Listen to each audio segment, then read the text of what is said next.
Welcome to Melt University. This series will help you build your brand, inform you on a variety of career paths, and introduce you to top executives in sports and marketing. Now, here's your host, the president and CEO of Melt, one of the largest independent sports and event marketing agencies in the country, Vince Thompson. Welcome back, students. Virtual Melt University. We are barreling into the fall with lots of questions surrounding you being back on campus, live classroom, wearing masks to class, virtual class.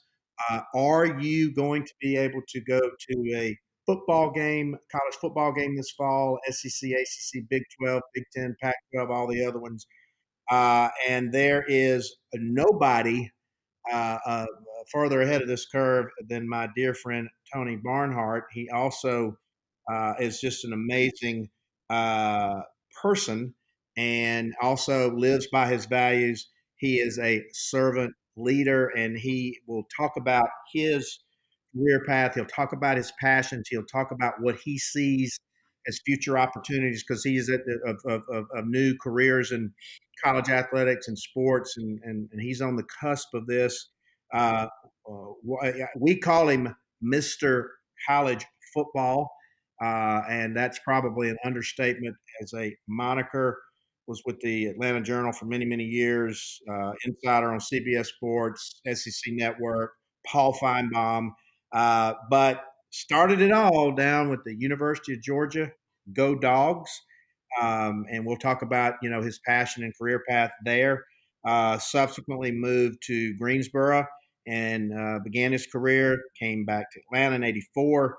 I've been reading his columns for many, many, many, many years, and AJC, and then to CBS, into ESPN, College Game Day, like I said, Feinbaum Show, and now writing a lot of really fun gigs for SI.com, and has been awarded so many, many, awards and tributes for not only his professional career, but just like I said, his personal value system, Sports Writer of the Year, NFF, College Hall of Fame, Football Writers Association, Basketball Writers Association, and I think we're going to get a treat today. So, Tony Barnhart, Mr. College Football, welcome to Virtual Melt University. Well, thank you, Vince. I appreciate it. It's we are all living in what my dear late friend Mike Slive would say. The philosopher once said, "May you live in interesting times." Well, we are living in interesting times, and sometimes it's good, and sometimes it's not so good, and sometimes it feels like Groundhog Day, and sometimes it's just. But it's we've always preached in talking to students and others that, hey, look ahead to the future, but make sure you take care of today. So we're all about taking care of today, and then hopefully preparing for what's going to be a better future. Well, we do know, like I said, if you and I were having this discussion in February, and we said, hey, we're going to take a Hollywood script to Hollywood, and we're going to say there's going to be a global pandemic. We're all going to be inside for 6 months. There's not going to be any college football. We probably would have gotten run out of Hollywood in that afternoon.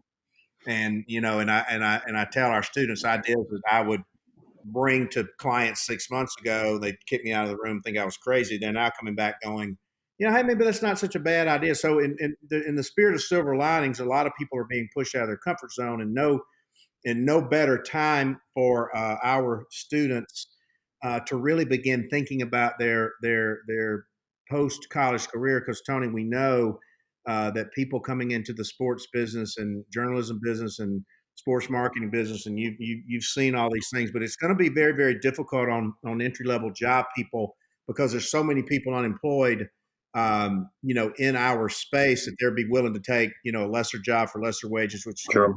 the job market. So I want to pull it all the way back to one thing that we always love to lead off with our guest, and one thing that I'm always fascinated with these perfect stories, and one thing that we've hit on is that the passion of that which you pursue in a professional sense. So you get to Georgia, you have a degree in journalism. So at what point in your childhood or high school or at University of Georgia did this true passion really, really sort of kick in and drove you to pursue it in a professional manner?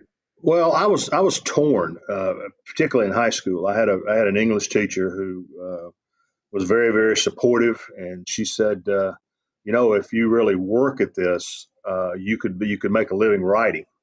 And of course, the operative word there was work. And so that was part of me. The other part of me was I was a football player. I wasn't very good, but I loved it. Mm-hmm. I loved the game. I was fascinated by how coaches changed people's lives and how they changed my life. So there was also a part of me that wanted to teach and coach. And I think the deal breaker came when I started my undistinguished academic career at Georgia Southern with a bunch of my high school classmates. And when I was there, I had a chance to join the student newspaper because they were looking for somebody with the help in the sports department. I said, well, I know how to write and I know sports. Maybe I should give this a try. And they sent me to a basketball game. I wrote my first story, had my first byline, and I said, this is pretty cool.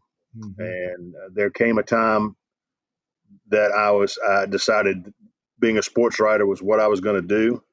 And I transferred to journalism school at Georgia and graduated and got my first job. I went to work in my first job the day after graduation. I graduated from Georgia on June 10th.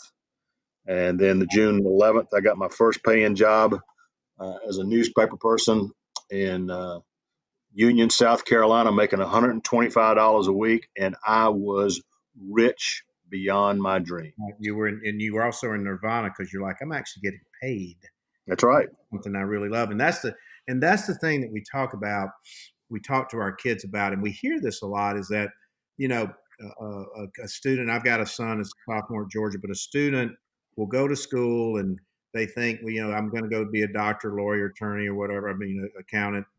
Their parents may have said, "Hey, this is something you need to do," but we see a lot of students wrestling with figuring out how to please those that they need to be pleasing versus pursuing their passion. And sometimes that outcome creates friction.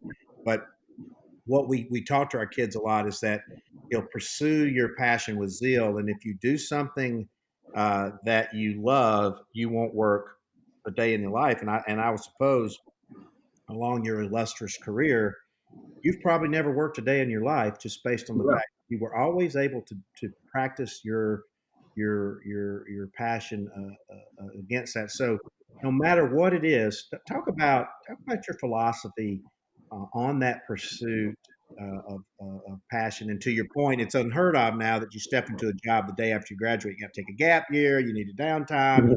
Da, da, da, da, da. But we just had to go to work. No, And, no, none of those options were available to us, Vince. We had to go to work. Going home was not an option. Not that my mother would not have welcomed me home, but in my mind, that was not an option. right, It was time to go to work and get the. Yeah, and I tell the students I talk to now says, look, the odds are very much against. I hope you get to your dream job as soon as you want to get it, but getting to your dream job is never a straight line. It never will be. no, And you've got to first you got to get a job. Okay, get a job and then get another job and then start the pursuit. But yeah, I had classmates of mine at Georgia in journalism school who were going to hold out, and if they couldn't go to work for the Atlanta Journal Constitution, they just weren't going to do it, right. and that didn't make any sense to me. To me, you got a job that they would pay you a living wage to be a sports writer, and then do a good job, and then figure out what the next job is. Right. Well, I mean, because we're all old school, but I see it every day. Is that the students they want to hold out or they want to be the CEO right now, or they're like, well, I don't like this job. I'm going to change and go, something in 3 more months because there's so much more benchmarking. But I'm telling you, I think that we're trying to really, really, talk straight and tough to them. It's going to be it's a whole different landscape out there right now. Sure. Like I said, I personally have furloughed 80% of my staff. Great people, but I mean the sports and the live event business, have obviously dried up right now to the main extent. And so I do think it's wise that you share that. So you start this climb. You stayed in Greensboro for how long? Uh, we were in the little paper in South Carolina, Union, South Carolina. We were there for nine months, 9 months. and then moved to Greensboro, North Carolina. Maria and I got married up there, Mm-hmm. and got married in the chapel at High Point College, Oh, wow. High Point University. Mm-hmm. And I was in Greensboro. We were in Greensboro for really 7.5 years. I mean, the goal was to work for the Atlanta Journal-Constitution. So you had a target, you had a mission. Absolutely. Okay. And Maria and I talked about it a lot. We first of all, we loved living in North Carolina. We got married there. Our daughter was born there. Uh, it was just a wonderful place to live, and we just sort of said, you know what, we're gonna stay here until the day, whenever that day comes, Mm-hmm. I get the opportunity to go to the Atlanta Journal-Constitution. Well, that came in August of 1984. So we moved to Atlanta, and basically, she Maria looked at me and says, "Well, big boy, whatever you're going to do in the business, you're going to have to do it right here, because if you cover college football, there is no better place to live and work than in Atlanta, Georgia." So we have been here ever since.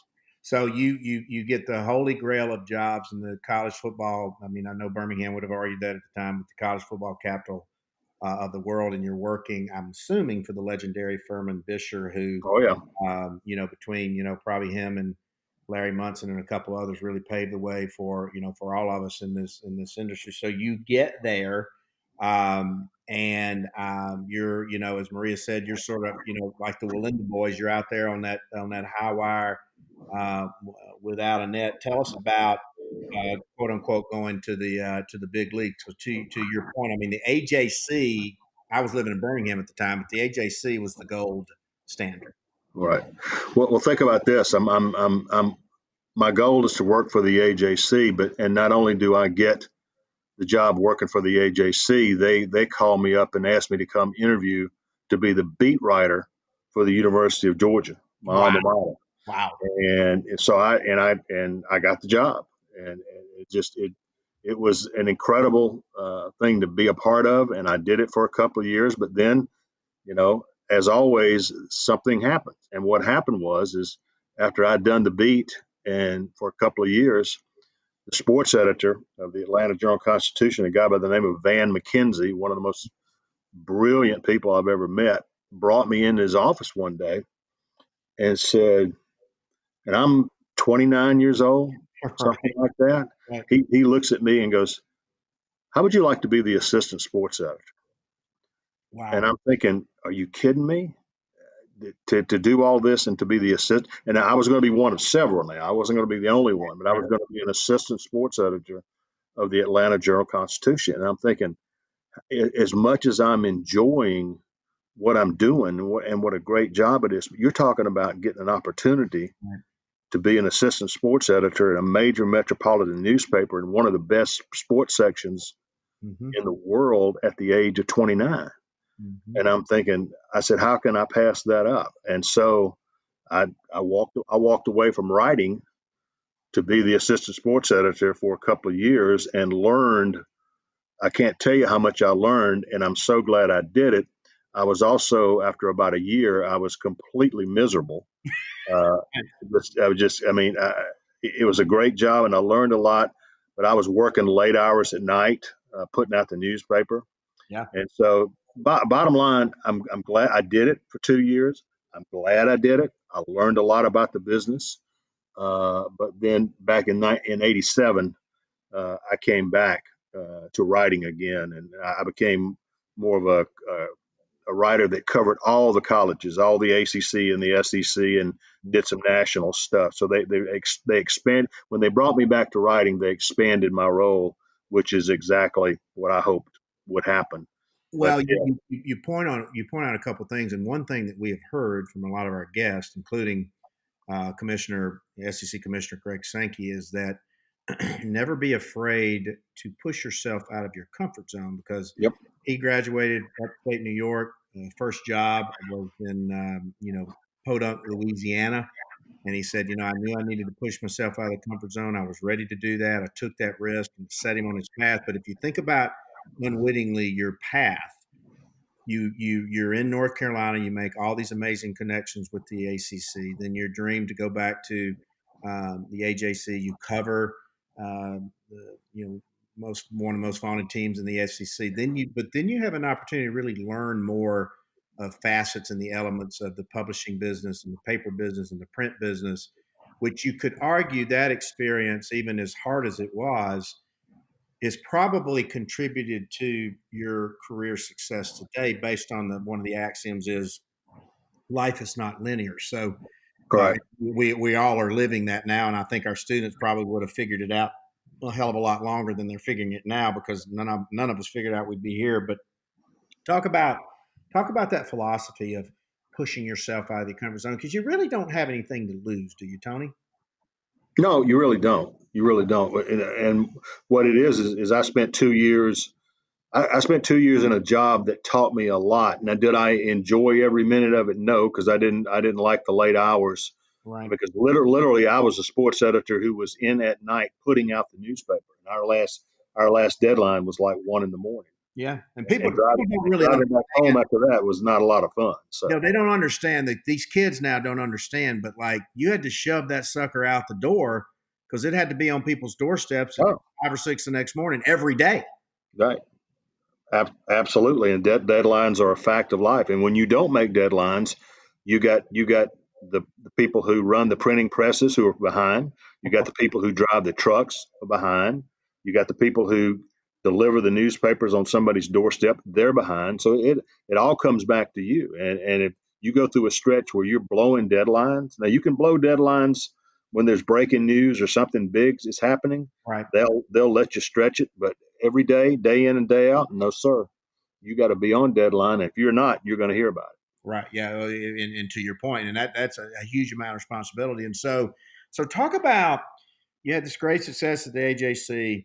How did you begin to evolve into your broadcast career? Because obviously, a lot of our students want to be in front of the camera. It's obviously glamorous to them, but it's not all it seems, and that it seems. But two things: talk about your evolution to broadcast, but also talk about it ain't as sexy as it appears to be. Oh my goodness. Well, as you know, as things move along with the newspaper business, I just had people telling me and others, and my wife told me this, and my late father-in-law, her dad told me that I had a face that maybe I should give TV a try, and I didn't know where to break in. But one thing I found about the cable TV companies back then had what they called a local access channel, where they could put Right, anything they could put anything they wanted. They could put the city council meetings and high school football and sports programming. So, but the DeKalb County was free as part of their cable package to put anything they want on that cable access channel. right. Well, I come to find out that they're doing several things there at the cable access channel. They're showing some high school football games, and I just and they were also doing some sports programming. So I just called them up. I said, "Hey, I don't know that I'd ever be any good at this, but I'd really like to try. I'd like to try because I know sports. I've never done television, so they brought me in, and I did some high school football. I did a show called Sports Rap, Sports WRAP, Sports Rap. I was just absolutely dreadful at it. Just we we pulled out some of those. First of all, I'm sure I still have a Southern accent, but I had a real Southern accent back Well, in you say your audition tapes might qualify as bloopers today. Is that Oh my goodness! Oh my! But it was great. One of the things I tell young people, I said, you got to find some place where you can be bad, because you're not going to be good when you start. So right? you got to learn someplace. You got to find some place where you can be bad, then learn how to get good. Yes. And that was a tremendous help for me. I learned what not to do. I learned how to think in sound bites instead of rattling on for a minute and a half to 2 minutes, which is what you're not supposed to do. So I Right. learned some of the fundamentals, and then with that experience, had a little confidence to reach out to some friends at ESPN. I don't know if you remember this. They used to have during the Thursday night games. They'd have a segment at halftime called the halftime blitz. Mm-hmm. And what they would do is they'd go from region to region, 4 different regions, east, south, Midwest, and west. And a reporter would stand up there and basically talk about the games. This was Thursday night. Talk about the games coming up for the weekend. Yeah. And got some help from a friend of mine, Ivan Mazel, who was doing the Oh East yeah. for him. Oh yeah. And I reached out to Ivan and I told him, I said, I think I could do this. I think I could do the South. And I got the interview and eventually got the job. And that's where my relationship with ESPN started in 1994 during the halftime blitz once a week on the Thursday night games.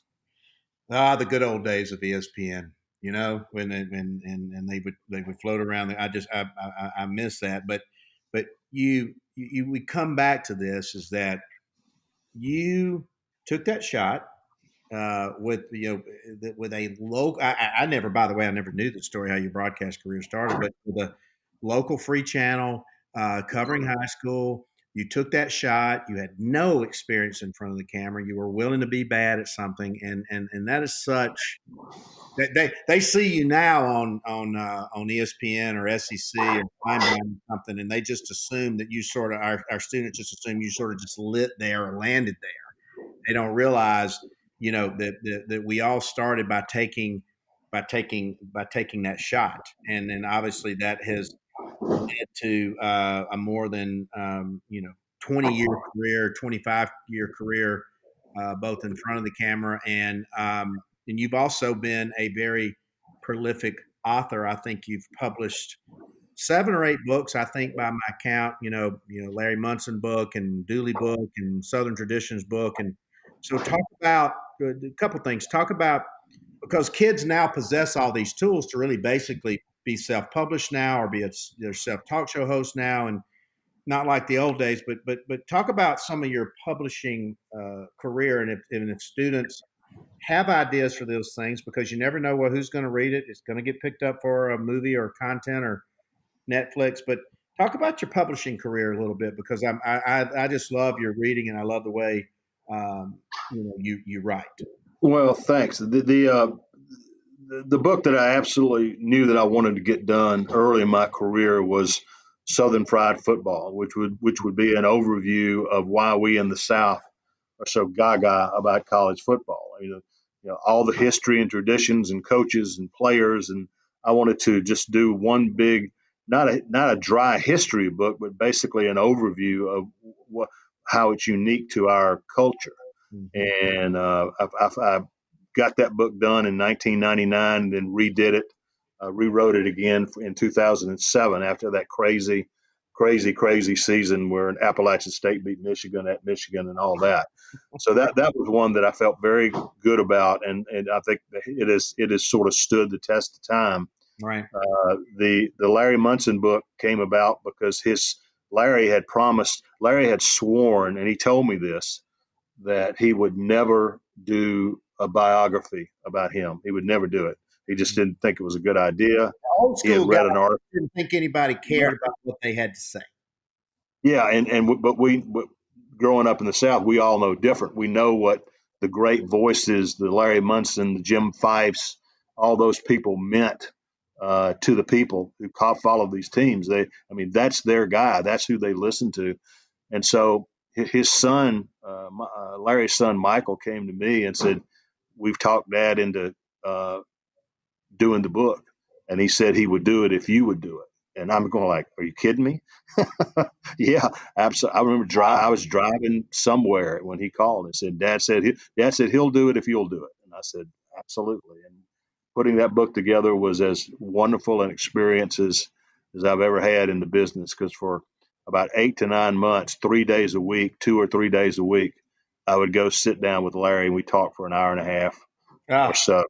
And it was just absolutely an incredible experience. And we had a blast. Did several book signings with him, which was just out of this world, out of this world. And so, yeah, I have a lot of pride in that book. And obviously, Coach Dooley, Vince Dooley, he was approached to do it, and again, he asked what my interest would be, and obviously, I'm to do Vince Dooley's autobiography. Yeah, I think I'd like to do that, and that was an incredible experience. So The books are sort of a different.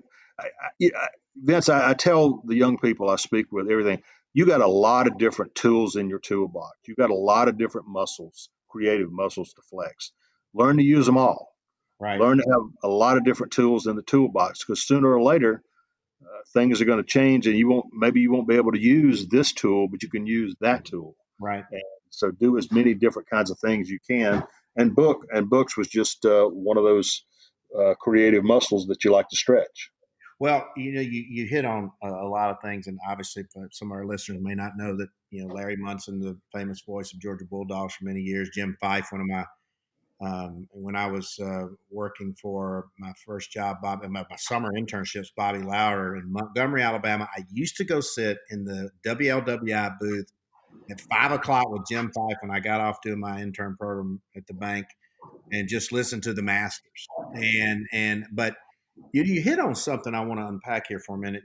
Talking about Southern Pride football, and in context of what we see going on today in the COVID environment, and how the SEC is still trying to lead the way and hold on and hold out to get some college football played. But so to your point, there's just such a deeper cultural significance to college football played in the South. It transcends damn near most anything, and it goes multi generations. I mean, and I think that our students, particularly on these college campuses, they feel that same emotion. They feel that same passion. They feel that same kindred spirit. You see the sophistication of Trevor Lawrence and Justin Fields, saying, "Hey, we want to play." But where do a couple things. Talk about because obviously the controversy with the Big 12, Big 10, and the Pac-12. But talk about the multi-generational ingrained passion of how much deeper this is driving this debate today, and where do you see this going? Well, one of the things that one of the themes we dealt with in Southern Fried Football is that it was Bill Curry said this. He said college football is not a game; it's who we are. It's a part of it's deep into our DNA. And because these Saturdays, 6 or 7 Saturdays in the fall, are cultural experiences where we share, multi generational tailgates, an opportunity to see friends. Like Vince and I, you and I have talked about this. I've got 3 of my fraternity brothers who we get. One lives in Colorado Springs, one lives in Albany, Georgia, one lives up in Ringgold, Georgia, near the Tennessee line, and the 4 of us see each other Right. one time a year, and that's the Georgia-Florida game in Jacksonville. And Wow. our year is built around. Obviously, I've got to be there to work, but they're there to for the experience. And the idea right now, I'm going to have a Zoom call with them soon. And the idea of them right now, the idea that Jacksonville might not be played. I mean, they're still hoping that it is, but the idea that the game in Jacksonville might not be played is just absolutely gut wrenching for them, Mm-hmm. because they build their year around this trip. Yeah. My buddy in Colorado Springs, fraternity brother, who's best man in my wedding. I mean, he's got to go to some effort to get here, and he's already changed his plane ticket one time. And so my point is, it's so deeply ingrained in our culture. It's just not just a game. It's a big chunk of who we are as people. Well, the great saying is, you better not plan a wedding on a Saturday in the fall in the SEC country, because odds are you probably won't have many people attending. I've always said that we should take the unemployed wedding planners in the fall and make them tailgate planners, and they would probably make, or combine the two, would make a hell of a lot more money. But with that said, and where we see this going, and you are around a lot of campuses, you're around a lot of colleges, you're around a lot of athletic departments. Your personal experience, my personal experience as a student at Auburn University, but interviewing some of these great ads, Greg McGarity at Georgia, Ross Bjork at Texas A&M, Alan Green at Auburn, we've really been enlightened about a lot of new career opportunities that even I were, either loosely aware of or not aware of. Areas of mental health, areas Mhm. of student athletes beginning to, capitalize on their name, image, and likeness, the compliance of that process, the safety of fans attending again, but from the perch of where you sit. And by the way, you don't necessarily have to be a journalism major or a comms major or a PR major to get that job in the sports information, but the perch of which you sit and the types of people that you talk to, both in the athletic department and in the media world and the new media world. Where do you see these new opportunities, and what do you suggest to our students that they try to pursue this? Because my big mantra is the campus is the ultimate professional lab, and you're never going to be in an environment greater than to hone your skills and build these amazing relationships. And a lot of times students don't recognize it. So where do you see these ops? Well, I think one of the things is you mentioned the name, image, and likeness thing, and that is something that we all going to have to recognize. It's going to have a tremendous impact on the athletes, obviously, but on the campus as well. Mm-hmm.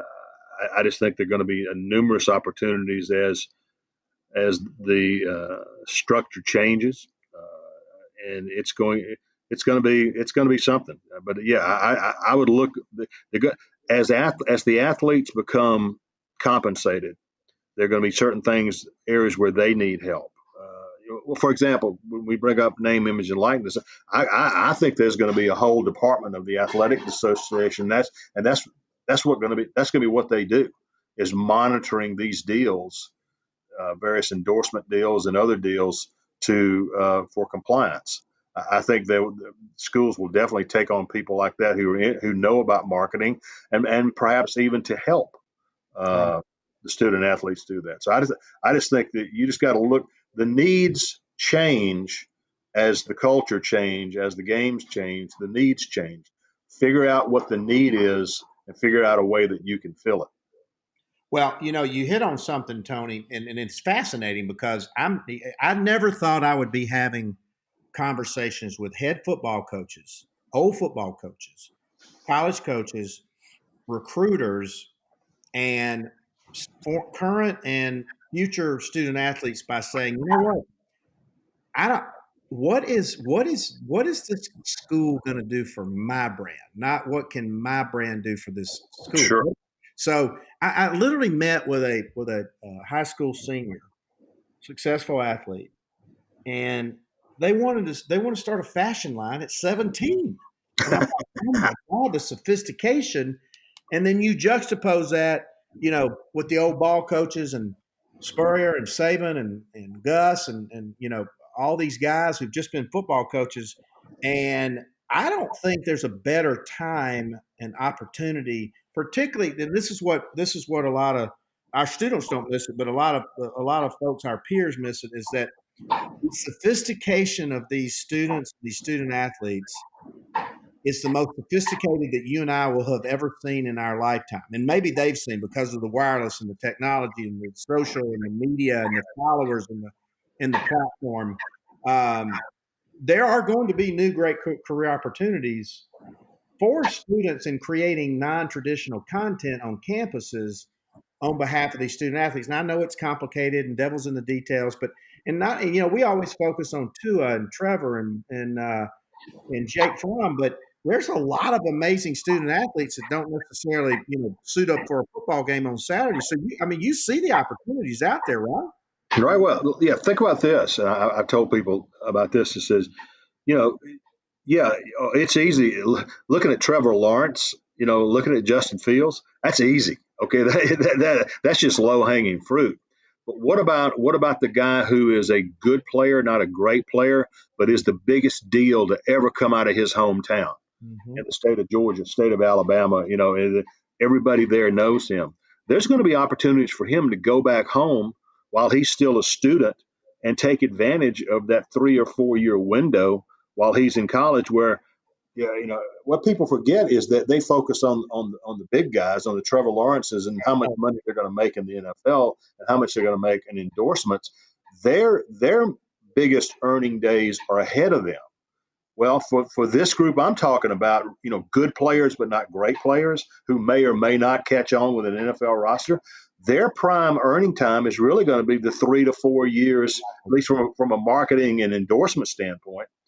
Their prime earning time is going to be the 4 years that they're in college. That's when they're going to get their maximum amount. And so if you're looking at the market, looking ahead, that's something you need to keep in mind. It's not just it's not just the stars. It's the pretty good guys who are a big deal back in their hometown. Right. Well, and the funny thing, Tony, and I've been around student athletes since 1980, and I'm a huge advocate for them because I think I have somewhat understanding of them. But the other thing that we want to educate our students on, and a lot of people are missing, is that what we call the non-revenue sports. Those athletes, I use the Auburn women's equestrian team as my talking point, but they work as hard.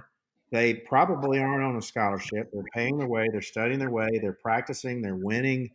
But whether it be, female products or endemic feed and seed, Boots, Hometown, feed and seed store, Ace Hardware, and I also say hiring student athletes is amazing too, because they're trained in discipline and initiative and leadership.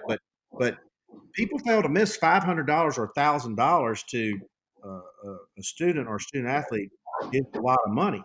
And I think you just hit on something giant. Peak earning period, or PEP, is for some of these kids, could be while they're riding on the equestrian team, or playing volleyball, or playing softball. So I think you've hit on something good, and I know that a lot of our students are saying, hey, and by the way, they're around these kids every day. They have that trust, they have that relationship. They're in the classroom with them, and I think that's going to be a big space. But so a couple of things as we wrap up this fascinating conversation, because we could just go on forever. But outside of the traditional, we always love to ask our guests, like what inspires and informs you from an information perspective every day, like podcasts or books or things that you're reading. I mean, we've heard some really fascinating recommendations, but we always like to enlighten our kids. I know you're big into history and understanding, those types of things, but share some of your recommendations that they should be reading and consuming or listening to, particularly now in this crazy environment in which we live. Well, look at things outside of what your main interest is. Look at history. Look at politics. Look at all those things that'll stretch your imagination. Mm-hmm. I think that's extremely important. You get all of us, and I'm as guilty of this as anybody. We all get in our little rut and comfort zones, and Right. so by all means, look at. Don't say I don't like politics. Well, no, you don't. No, you may not like politics, but politics is going to have a profound impact on your life. And Right. once you graduate and have a mortgage and have children, you are going to understand that. So educate yourself on a lot of different things because you'll need them. Well, and that's what we tell them, is that outside, I mean, and by the way, there's so many great industry publications now, that, you write for, I write for, some we don't, we do, and all this type of stuff. And so there's really no reason that, our students, and what we're trying to explain to them, is that everything they're going to be doing in this very turbulent environment is couched as an audition now, whether they're, whether you were trying out for a team or a play or a TV or film or movie or a voice role. But so you're very well known, very visible, huge public persona, all over social media. And so if a student tracks you down and wants to hear from the wise sage, Tony Barnhart, what are the things that we always love to ask our guests, what gets Tony's attention if a student is reaching out? Because at that moment you can sell that effort and that drive and that attitude and that energy. But what gets your attention if somebody tries to DM you or something like that? What stands out? Two things always. Understand that your life and your career path, you mentioned linear, your life and your career path is never going to be a straight line. There are going to be detours. You may detour into something that you don't want to do, but you feel like you have to do.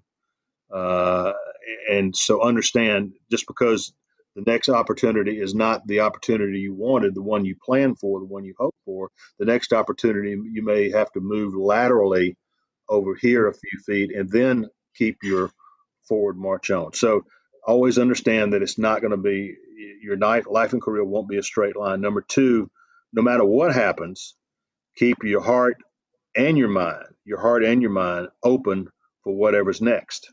Because something, don't close it off because something may happen. You said, well, maybe I need to look at that. Back in '08 when the economy tanked and they started doing buyouts at the AJC. I mean, I'm in a great position. I'm working for them. I'm working for CBS. I'm doing a lot of different things. But what was going to happen, I found, was as the AJC began to shrink their workforce, some of the jobs that existed before, you could still have a job. It just wouldn't be the job you had. And my job at the time, I was the ACC, SEC national college football writer, Wow. and which allowed me to go places I wanted to go. And I was told that job may not be there. I may have to go back to being a beat guy again, which is where I started in 1984. Right. So I didn't necessarily want to do that, and so I had a big decision to make in '08, and the decision was stay at the AJC and maybe not do what I wanted to do, and which could have impacted a lot of different things. Even the television side could have been impacted. Right. If I became a beat writer, or to take the buyout and find out if there were enough opportunity in television and radio to compensate for it. And I've got a good friend of mine who's my agent, Mark Carmody. And obviously, Mrs. College Football had a whole lot to say. She had a big part in that discussion. And ultimately, the decision was that enough people were going to say, the people who we had to say no to in the past, a lot of those people were going to ask us again. And so we stepped out on the plank and decided to cut the umbilical cord to the AJC in '08, which was a scary thing to do, but we did. That's diving off the deep end, my friend. Well, and that's what we did. And what's interesting is not long after that decision was made, I get a call from a good friend of mine, Mike Oresco, who used to be one of the top dogs at CBS and is now the commissioner of the American Athletic Conference. He called and said, what would you think about doing your own show on the CBS Sports Network, the cable version of CBS Sports? And I said, yeah, I think I'd like to do that. And so my point is I had to take a chance, but an incredible door opened up not long after that. And I could not have taken advantage of that opportunity had I stayed at the AJC. Right. So two or three headlines. You were willing to take that shot. You were willing to take that risk. You were willing to dive in that deep end. And as we wrap, because one thing we always really like to talk about is that the word relationship and the word reciprocal both start with the letters RE. And in this life, as fast as it's moving, talk about your philosophy on the value of building, nurturing, maintaining relationships. People ask me like, how do you maintain a relationship with Coca-Cola for 20 years? And I simply tell them I never take the relationship for granted. Right. Personal, romantic, professional, business partnerships, relationships. You can't take it for granted. You can't burn that bridge. Because, particularly in the industries that our students want to pursue and that you and I are in, you've got to continue to maintain those and nurture those relationships, right? And I'll give you a perfect example. When I speak to journalism classes and other groups of students, they always ask me, so what do you do during the spring? Your football's over. What do you do? I said, in the spring, I said, I get in my car and I get on a plane and I try to visit as many SEC campuses as I can and talk to the head coach and talk to coordinators and players and stuff like that. And they said, well, why do you do that? I said, it's about building relationships. And the students will sit there and look at me like, what are you talking about? And I said, I said, look, I don't care. And I can't remember who told me this, but I've stole it and I use it. So I don't care if you're in the TV business, the newspaper business, or the aluminum siding business, okay? You're in the relationship business. It's about building relationships and building trust so that when the time comes, you have something base something on it. So it's like people say, why do you go see these coaches? I said, because someday I'm going to need to get that coach on the phone, and he's going to call me back.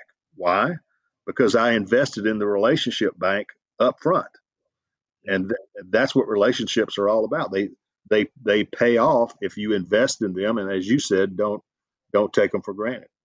Well, and to your point, I mean, because you make it look easy, but nobody really realizes the many thousands of hours you put into building that relationship with a Kirby Smart or a Nick Saban, and for that crucial time that you need to be able to get them on the phone and get that information and get that scoop. And as fast as all that's moving now, that's certainly a hell of a lot comes into good advantage. But Tony, this has been it's just been so amazing.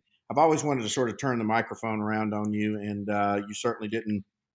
You certainly didn't let me or our students down today, and we're living in fascinating times. But Tony Barnhart, Mr. College Football, follow him at Mr. CFB.